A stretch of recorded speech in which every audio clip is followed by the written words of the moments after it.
Tonight, a Venezuelan asylum seeker is detained and his family wants answers. They say ICE detained Wilfredo Rivero in Sacramento while he was simply trying to update his address.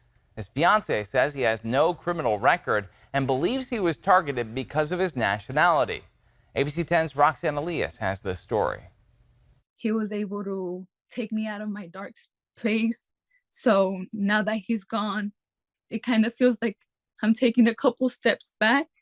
Victoria Colmenero is fighting back tears after her fiancé, Wilfredo Rivero, was detained by Immigration and Customs Enforcement more than a week ago. She says he is an asylum seeker from Venezuela and is here legally and was following the law by going to update his address. So on March 27th, they drove from Siskiyou County to the office here in Sacramento, where he went in alone. An hour and a half passed by and they weren't giving us any information about him whatsoever. So I started becoming suspicious. She says about 5 hours passed before an immigration officer let them know he was being detained. Colmenero says the family was told his story didn't make sense and they're trying to understand what went wrong since Rivero does not have a criminal history.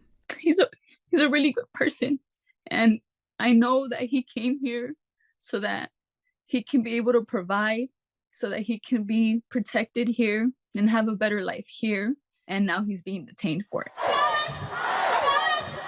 The family contacted NorCal Resist and other volunteers with the local Rapid Response Network searching for an attorney. Opening Doors is part of the network that sent an attorney to help Rivero.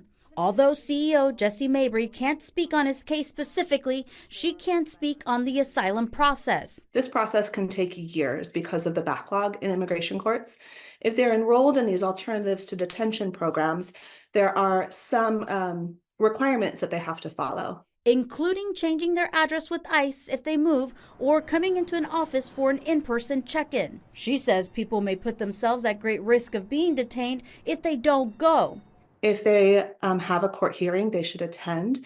They can attend both of those things with an attorney or a trusted advocate if they're feeling nervous. In some cases, some things like a change of address may be possible to do those online. We reached out to ICE and are waiting to hear back. Rivero's fiance says she was finally able to speak to him on the phone Friday. She's now warning other families who could find themselves in the same situation. I think it's really important right now to look at your rights. Look at everything you possibly can, get as much information that you can so that, you know, when you go in there and you have your lawyer, you're much safer, you're much protected, and things like this don't happen. The family says they're waiting to hear back from Rivero's attorney on a possible court hearing for Monday or Tuesday. They're hoping he'll be released on either day. In Sacramento, Roxanne Elias, ABC 10.